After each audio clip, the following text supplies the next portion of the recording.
Entonces, ya que hemos realizado el análisis de la culpa y de las concepciones que se han podido presentar, al menos, obviamente siempre se reduce esto, ¿no?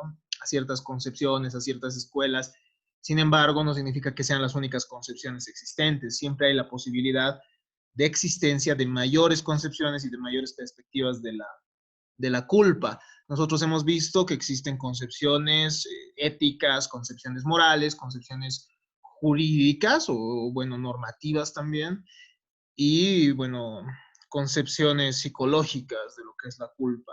Hemos visto por qué algunas de estas no son viables en su,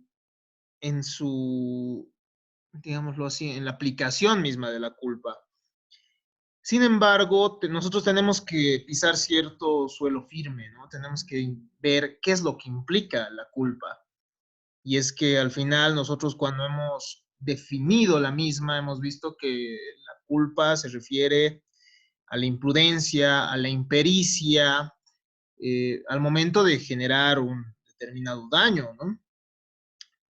Sin embargo, debe cumplir, para ser tal, con ciertos estándares o con ciertas características para que nosotros nos encontremos ante este concepto y podamos evidenciar que una determinada actitud ha sido o no culposa. De esta manera, acudiendo al autor Luis Díaz Picasso, al jurista español, nosotros podemos evidenciar 4 características que vamos a ir desarrollando de a poco el día de hoy. Y de manera breve, ¿no? En una grabación cortita. Luis Díaz Picasso entonces señala que la primera característica es que existe un modelo o un grado de diligencia al momento de establecer la culpa. El segundo es que existen elementos y factores de diligencia. Entre estos encontramos la previsibilidad y el deber de prever los daños y la evitabilidad y deberes de prevención. Cuando se suscitan la previsibilidad de un determinado daño y la evitabilidad del mismo, sucede que sí estaríamos ante una actitud culposa. Hay mucha bulla afuera. Pero bueno, en primer lugar hablaremos del modelo y grado de diligencia como un aspecto determinante para establecer que alguien es o no culpable de determinado daño generado, ¿no? Se debate tratando de responder a las siguientes preguntas. ¿Tiene que realizarse una comparación con un tipo abstracto, es decir, con un modelo arquetípico, aunque eso es una tautología, pero digámoslo así, con un estándar? ¿Debería existir algún estándar racional con el cual nos comparamos para establecer si somos culpables o no? ¿O debe realizarse considerando las características de la persona que ha generado el daño? Es decir, cuando nosotros estamos ante un caso en el cual se ha generado daño y debamos atribuir a una persona la culpabilidad o no de este daño, nosotros necesitamos compararla a esta persona con un ente abstracto, es decir, con un ser abstracto, que podría ser el buen padre de familia, o podría ser también una reasonable person, es decir, una persona razonable, diciendo que una persona razonable tal vez hubiese incurrido en ese mismo daño en caso de encontrarse en una situación similar, o no será así. O será necesario que hagamos esto, es decir, será necesario que hagamos esta labor de comparación, o será necesario, por otro lado, simplemente tomar en cuenta las características de la persona que ha generado el daño. Este debate resulta sumamente, bueno, resulta de respuesta, bueno, diríamos que resulta más válido cuando nosotros tratamos la responsabilidad contractual. ¿Por qué? Porque nosotros estamos ante la culpabilidad, ante el incumplimiento de un contrato, ¿no? Es decir, y en el contrato sí se puede tomar en cuenta las peculiaridades de la persona, porque se conoce antes del daño mismo que se ha generado se conoce quién era la persona que iba a realizar el daño. Entonces, sí se puede realizar un análisis de la persona. Entonces, y puede generarse este debate, ¿no?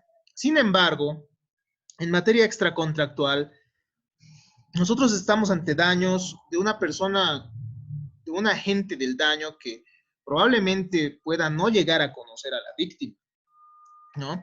Esto en referencia a, qué sé yo, a situaciones de riesgo o que puedan haberse previsto, o en mérito a la, o en mérito, qué sé yo, a una situación que se puede realizar espontáneamente, ¿no?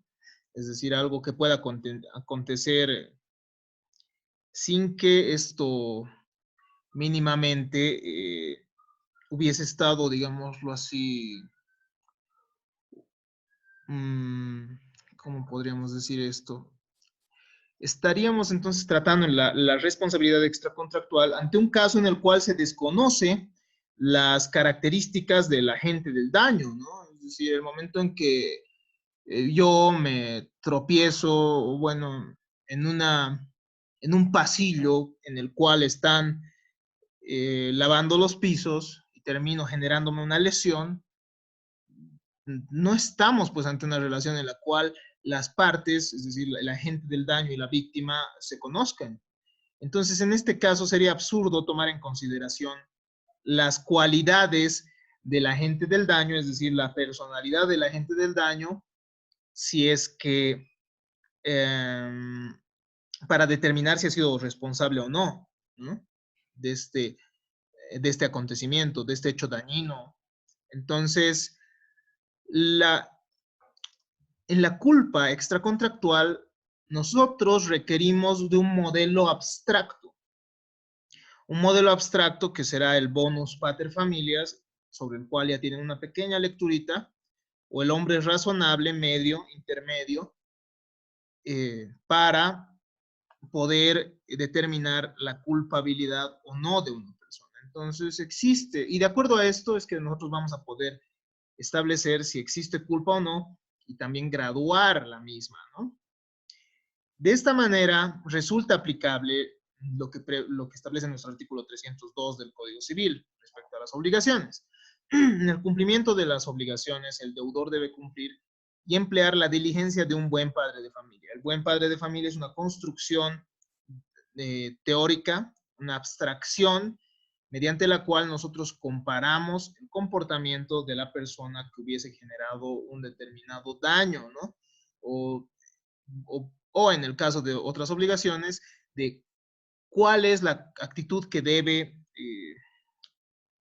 tener cierta persona que se va a obligar a una determinada prestación, es decir, a una determinada actitud respecto de otra.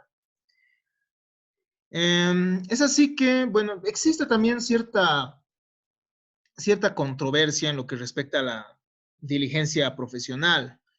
No existe duda que en materia contractual se aplica la diligencia profesional cuando ésta ha determinado que se celebre un contrato. Entonces no hay mucho problema. Y se va a exigir una diligencia profesional, es decir, tomando todos los recaudos que implique esta área del saber, ¿ya?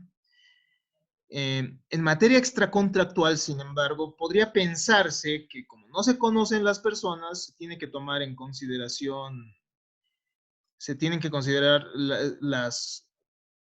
la diligencia de un hombre común. Sin embargo, tratándose de situaciones en las cuales interviene un profesional, es decir, podrá ser un chofer, podrá ser un carpintero, podrá ser un abogado, podrá ser un médico. Entonces, en estos casos, si una persona genera daño en mérito a su situación profesional, se debe exigir también una diligencia profesional, de acuerdo de acuerdo a la rama del conocimiento a la cual pertenece el agente del daño, ¿no? Y tiene que cumplir con esa diligencia, lo cual implica que sea aplicable también en materia de daños lo previsto por el artículo 302, parágrafo 2 del Código Civil Boliviano, que establece lo siguiente: cuando la prestación consista en el ejercicio de una actividad profesional, la diligencia en el cumplimiento tiene que valorarse con arreglo a la naturaleza de la actividad de acuerdo al caso concreto, que de acuerdo al caso concreto correspondería ejecutarse.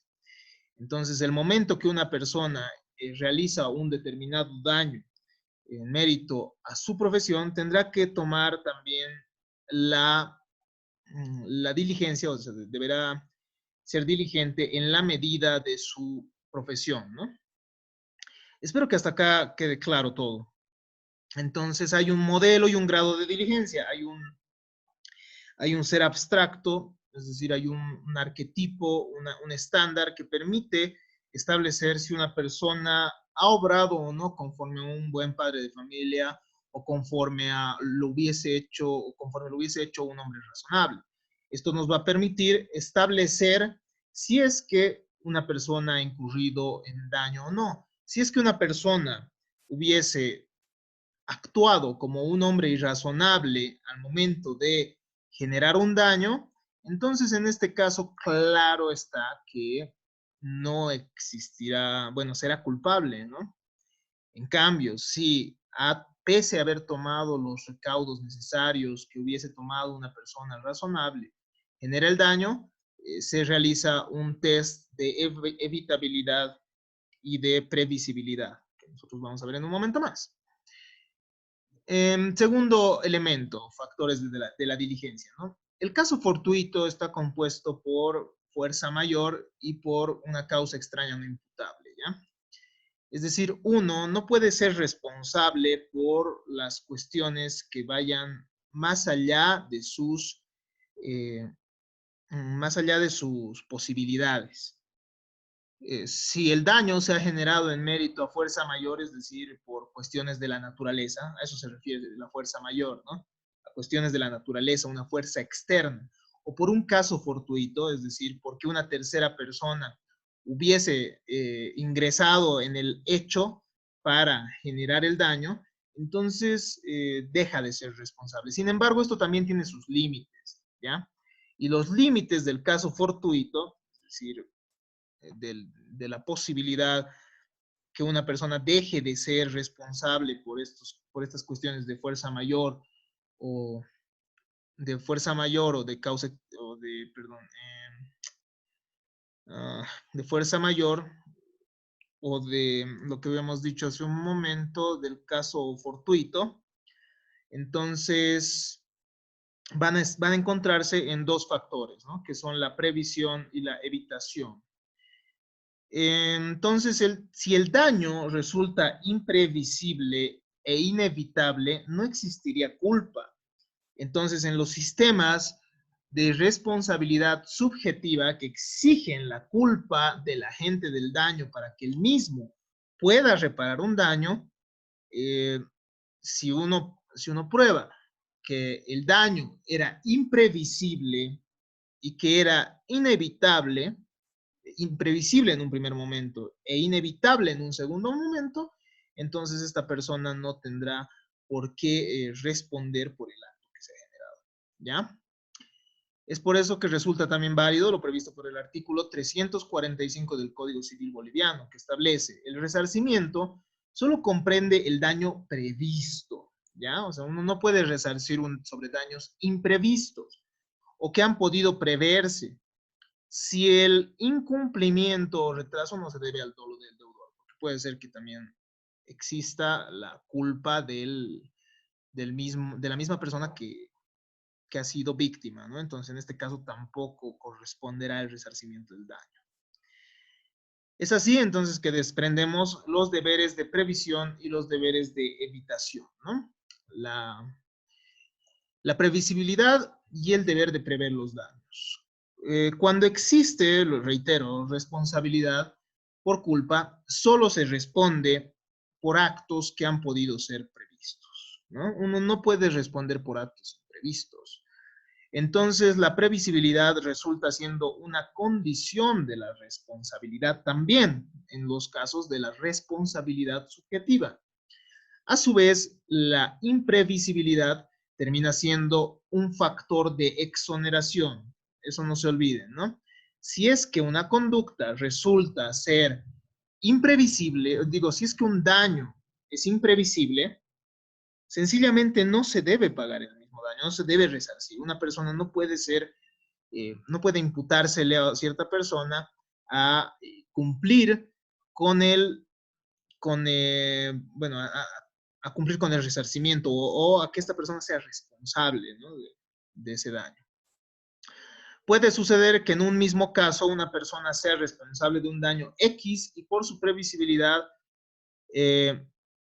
por su previsibilidad, pero no así de un daño Y, que emerge imprevisiblemente. Y el autor, en el texto que ustedes ya han revisado, nombra un caso muy interesante, ¿no? de wagon mount, nos dice, ¿no? De un combustible de horno que habría, de un combustible que habría derramado, y ellos sí podrían haber previsto, por ejemplo, que el combustible se iba a derramar, porque se tienen que cumplir obviamente con ciertos deberes de cuidado cuando uno ejerce al menos ciertas actividades respecto a circunstancias peligrosas, pero lo que no se había previsto, se dice, ¿no? Es que posteriormente iba a existir fuego y que eso iba a generar otro daño. Entonces, comprender la previsibilidad de los daños nos ayuda también a delimitar hasta qué punto una persona termina siendo responsable, hasta qué punto una persona debe resarcir. Si nosotros comprendemos que uno es responsable de un determinado hecho que ha desencadenado en otro, entonces nosotros tendríamos que ver que lo previsto, hasta dónde era previsible el daño que se podría generar. Y, y bueno, si es que el daño que emerge, por ejemplo, en este caso, ¿no? Sucede que el combustible de horno va hacia el mar. Entonces sí se genera un daño ahí, si quiera o no. Sin embargo, que se encienda fuego posteriormente genera otros daños más, pero uno ya no sería responsable por esos daños debido a que no era previsible la existencia de fuego. Lo que sí era previsible era que podía existir ese derrame, ¿no? Entonces, esto va a determinar hasta qué punto también uno pueda llegar a ser responsable de cierto daño. Entonces, esto es importante, ¿no? Lo que debe preverse es un tipo genérico de daño. Cuando uno realiza el análisis de la culpa existente en un determinado caso, tiene que hacerlo desde una perspectiva genérica, no considerando las circunstancias del daño, o sea, del caso particular, sino considerando al reasonable person, ¿no? Al reasonable person, es decir, al hombre razonable o al bonus pater family, como le llamaban también los romanos. Y a ver, ¿qué es lo que va a pasar? Si nosotros comparamos con, como una persona razonable, entonces nosotros tenemos que ver si una persona razonable podía haber previsto que la existencia de qué sé yo, de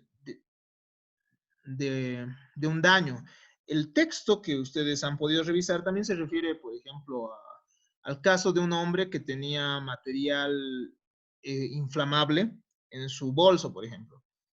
Y al final sucede que esta persona ingresa a un tranvía, ¿no? ¿Y qué pasa en el tranvía? En el tranvía, el encargado, si no estoy mal, de los asientos, de distribuir a la gente, no toma en consideración esto y por un error hace que el hombre suelte el bolso, por alguna situación hace que el hombre suelte el bolso en el que contenía material inflamable y al final se realiza, o sea, suceden ciertas explosiones que generan lesiones a un hombre que estaba, qué sé yo, sentado a unos metros. Entonces, ahí es donde tenemos que analizar, ¿no? Era previsible, o sea, para este hombre que estaba cuidando, resguardando la puerta del tranvía, que el otro hombre tenía que tenía material inflamable en su bolso. Entonces, es de esta manera, si se dan cuenta, nosotros no estamos analizando el caso concreto, ¿no? Pero este hombre lo ha visto o no lo ha visto. No, estamos viendo, es previsible que un hombre que trabaja en un tranvía pueda, eh, pueda en cierto caso prever que un hombre carga con material inflamable. Entonces, bajo estas circunstancias, se podría decir que no es así, ¿no? No, no más allá de eso, es previsible para un hombre, lo más importante, es previsible para un hombre que trabaja en un tranvía que otro hombre con material inflamable pueda realizar un daño o que se pueda realizar un daño, una lesión a una persona que se encuentra a metros. Entonces, en este caso, no, ¿no? También nos menciona un ejemplo interesante el autor cuando nos habla de esto y es sobre una chica, ¿no? Es una chica que había tomado barbitúricos, nos dice el texto. Toma barbitúricos con la finalidad de suicidarse. Entonces, la chica, teniendo las tendencias suicidas, se, es tratada, se le realiza un lavado de estómago, en este caso de la jurisprudencia española. ¿Y qué es lo que sucede en este caso? Se le lava el estómago y se le confina en una habitación, ¿no? Para que la misma se recupere, etc. Sin embargo, al establecerse, eh, bueno, al momento el momento que la chica está internada, ¿qué sucede? La misma con tendencia suicida se lanza de la ventana del mismo, de la habitación en la cual se encontraba confinada. Entonces, en este caso, ¿existirá o no existirá culpa? Si es que se realiza un examen objetivo, personal médico que ha tratado a una persona eh, con tendencias suicidas puede prever que esa persona nuevamente se vaya a suicidar, ¿ya? O que pueda intentar suicidarse. Entonces, puede generar las prescripciones para que sea confinada en un ambiente que no tenga, bueno, que no pueda generarle riesgo, ¿no? Por lo cual sí podría haber existido culpa del personal médico en esas circunstancias, si se dan cuenta. Porque, porque ya existen un antecedente y eso analizándolo desde la perspectiva del hombre razonable o del bonus pater familias, ¿no? Un hombre razonable podría prever, y mucho más cuando es personal médico, ¿no? Entonces, y eso sin entrar a las características de la situación, ¿no? Concreta. No es necesario decir, ¿y cómo era la chica y qué edad tenía? No, simplemente veamos esto.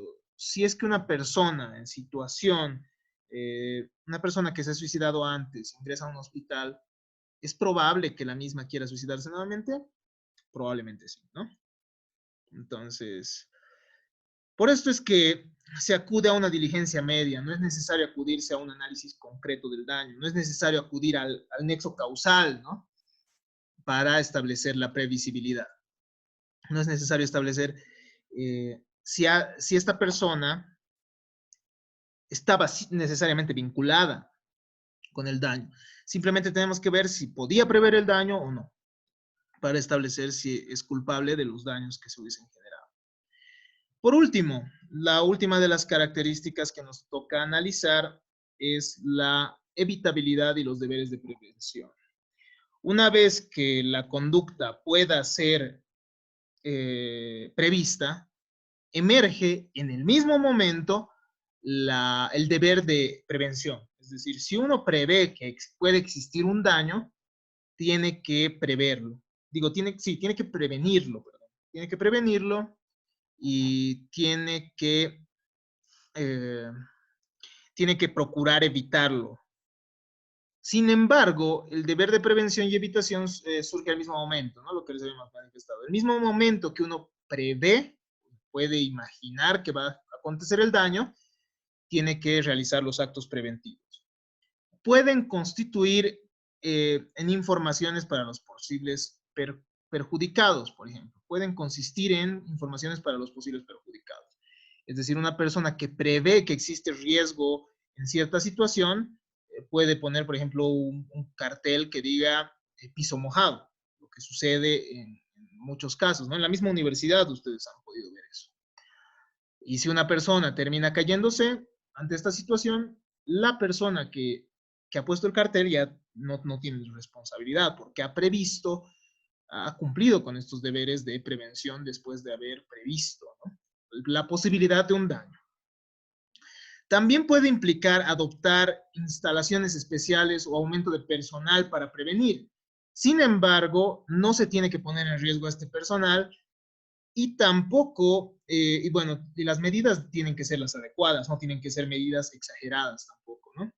No deben imponerse sacrificios especiales para la persona, nos dicen, para la persona que se utiliza con la finalidad de prevenir, y, o costos extraordinarios, nos dicen, para que exista culpa, ¿no? Espero que se hayan entendido estas características. Si nosotros entendemos estas características, nosotros podemos ya realizar un análisis sobre la posibilidad, bueno, podemos realizar un análisis estableciendo si una persona incurre o no en culpa en ciertos casos concretos. Entonces, este tema tómenselo muy en cuenta porque ya vamos a tener ciertos casitos prácticos y de acuerdo a estas circunstancias es que ustedes también van a analizar en ciertos casos si es que una persona termina siendo culpable o no, ¿no? De esta manera terminamos nuestra grabación.